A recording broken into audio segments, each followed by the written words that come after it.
sedikit atau sembari disemprotkan ke daun-daunnya. Nah, dipotong di daun bawahnya. Daun bawah kita panasi. Seperti kelengkeng itu daun bawah karena dia tumbuh di kelengkeng itu juga di ujung tajuk pucuk.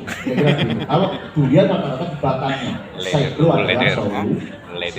Kira-kira begitu kalau bicara durian. Jadi pahami Bu ya. Kalau masih kecil, Ibu cukup menggunakan 1 sendok campurkan air, kemudian dibagi 1 Iya, boleh jadi bertamu.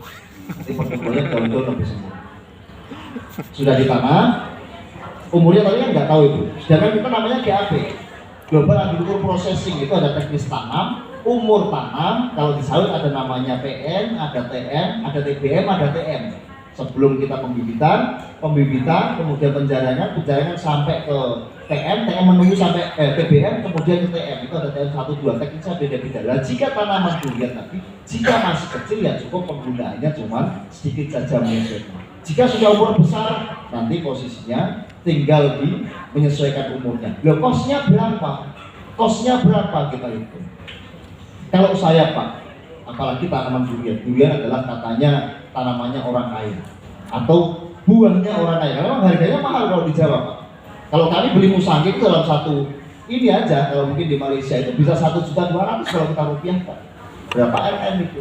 Paling murah 500-600.000. Nah, ternyata jika menggunakan seglo dalam satu kantong ini berapa, saya nggak tahu kalau di BTP berapa. Anggap aja 200.000 atau 250.000 atau berapa? Dibagi 2 pohon berarti 100.000 per aplikasi. Sekali aplikasi berapa bulan sekali? Kok mahal pokoknya 100.000? Jika itu buahnya 10 saja, 10 pohon durian itu satunya masa 10.000? Kan lebih daripada itu. Kalau ternyata buahnya 20, kalau ibu tanam musangking itu harganya pasti lebih untung. Kalau satunya 200.000 kali 10 dan 2 juta, investasi punya cuma 100.000. Untung apa enggak? Sawit pun sama, menghitungnya dari situ berapakah kos yang Anda keluarkan, berapakah hasilnya. Kira-kira dipahami durian Bu ya. Kuncinya tadi, jika sudah berbuah 100 daun membawai 1 buah, terjadilah penjarahan. Hitung Bu, berarti besok mulai belajar menghitung daun durian. Oke, silakan pertanyaan berikutnya. Oke, paham Ibu? Udah, oke. Cukup 2,750 ya Bu, bayang.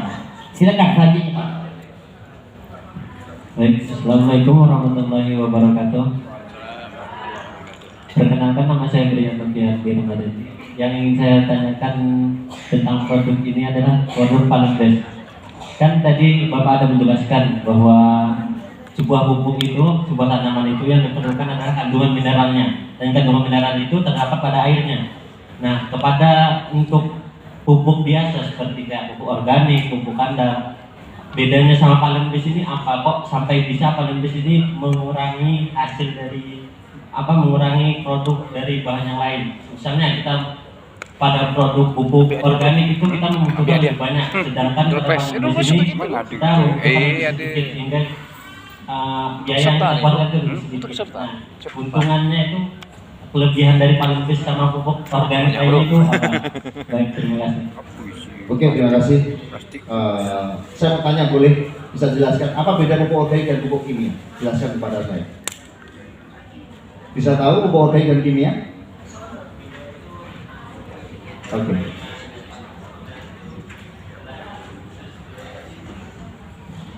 Pupuk organik tadi apa?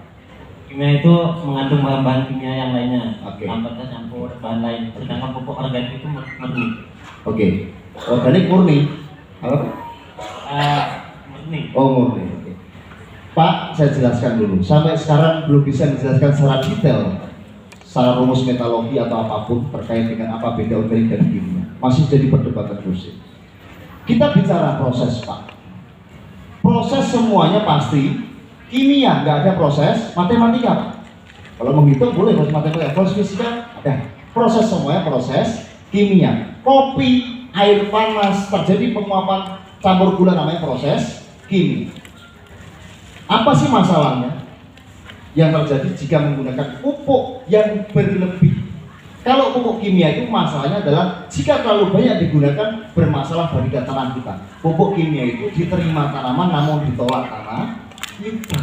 Solusinya berarti ada pupuk di mana diterima tanaman, namun memperbaiki tanah kita. Dan kenapa banyaknya? Karena begini, petani kita ini, saya sebagai seorang pengusaha Pak, saya pengen juga omset saya kalau besar penjualan kami beribuan ton sekali pengiriman, itu lebih keren. Karena kami omset perusahaan sudut pandang dulu kita bicara mana dulu. Tapi kalau bicara tepat guna, kos yang dikeluarkan, terkadang petani kalau nggak pupuk banyak nggak nendang Pak. Itu masalah. Nah, kita konsepnya begini. Ada juga begini. Kenapa sih Bu harganya beda-beda Pak? Ya alhamdulillah harganya lebih mahal daripada NPK yang lain. Kenapa begitu? Ya karena mungkin sumbernya yang berbeda. Kalau bicara kimia dari bahan-bahan kimia, apa bahan kimia Pak? Nggak ada bahan kimia yang digunakan di pupuk, nggak ada. Semua dari bahan-bahan mineral yang diolah secara kimiawi. Kira-kira begitu. Nah tergantung penggunanya bagaimana. Kita bicaranya tepat guna. Kalau kami pupuk kita sederhanakan, kami dikatakan kimia, kami mbahnya kimia Pak. Tapi dikatakan organik, kami ada semi organik. Namanya teknologi tepat guna, atas ambang kami menggunakan. Tapi bicaranya kembali lagi efisiensi biaya. Teman-teman kita bicarakan begini. Penggunaan pestisida.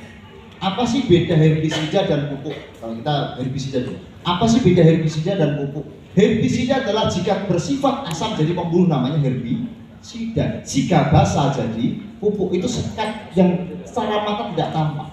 Tapi kalau terjadi keasaman berlebih namanya herbisida atau pembunuh. Kira-kira begitu. Nah, kami menggunakan teori-teori ini yang sederhana sekali. Menggunakan teori ini memang updating terus. Nah, kenapa sih bisa berdampak Pak? Dibanding menggunakan pupuk yang katakanlah kalau organik menggunakan jauh lebih banyak. Karena yang jual pupuk organik pengen jualannya banyak, makanya narasinya dibangun banyak Pak. Bisa dipahami? Karena tanaman tidak makan pupuk kandang, pupuk organik itu makan dari air ureanya. Dan sedangkan kalau kita hanya menggunakan airnya saja, kenapa nggak cuma 1 genggam atau 1 kilo dicampur diambil airnya? Karena tanaman butuhnya cuma air, begitu kan? Nah, kita bicara paling base, kenapa lebih sedikit? Karena kita hanya mencukupi nutrisi yang dibutuhkan. Jadi airnya yang diserap pada akarnya tadi, masalahnya apa sih? Tanaman kita berkoloni. Berkoloni berarti banyak koloni, mengikat. Kenapa? Karena banyaknya pupuk kimia, banyaknya, kebanyakan. Pupuknya harus berton-ton, itu kan kebanyakan, dan over. Dan sehingga berdampak apa? Residunya masih timbul di situ. Sehingga nanti kita butuh solusi di mana ada custom lain, makanya nggak kami jelaskan Pak. Kalau kami jelaskan secara detailnya, NPK sumber metodenya dari mana, mikronya apa saya jelaskan, nggak mau Pak, karena pabrik saya pasti untuk semua bikin pupuk sendiri Pak. Kira-kira begitu. Tapi kami bicara tepat guna, kami bicara secara efisiensi biaya kos, kembali lagi, karena ada pupuk Pak juga kita bicara pestisida.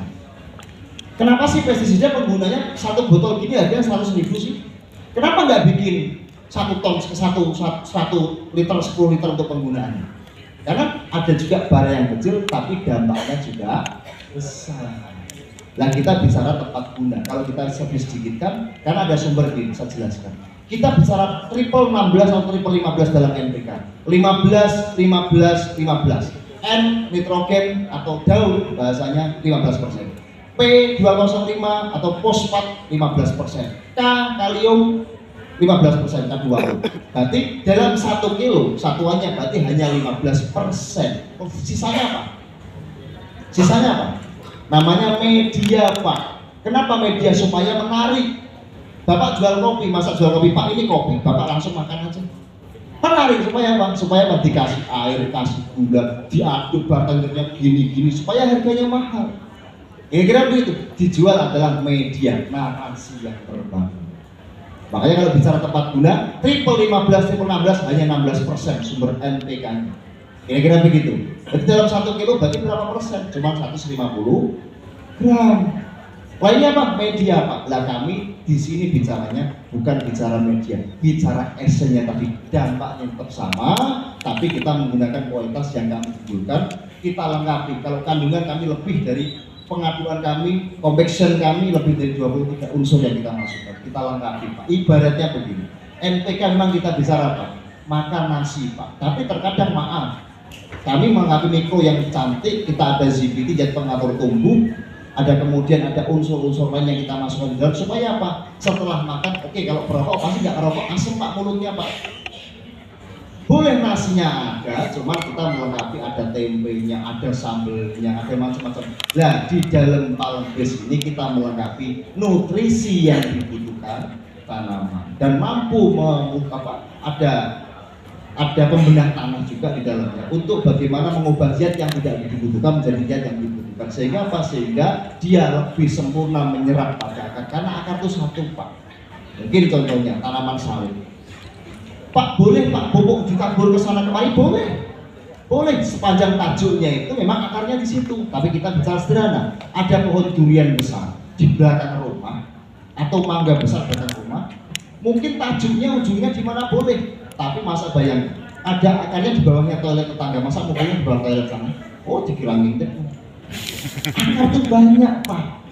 Sawit itu sama lah, kita punya sifat solubility, laut air. Nah, minumnya dari air. Ketika kita pupuk saat ini, dia pasti air mengalir. Sifat kelembapan di bawah bambu dia akan mengalir. Nah, akar 1, 2, 3 jaring akan menyedot nutrisinya, kemudian dibawa berfotosintesis, mengisi buah, kemudian nanti buah Anda jual, Anda beli pulang. Konsep sederhana ini. Kira-kira begitu, Pak?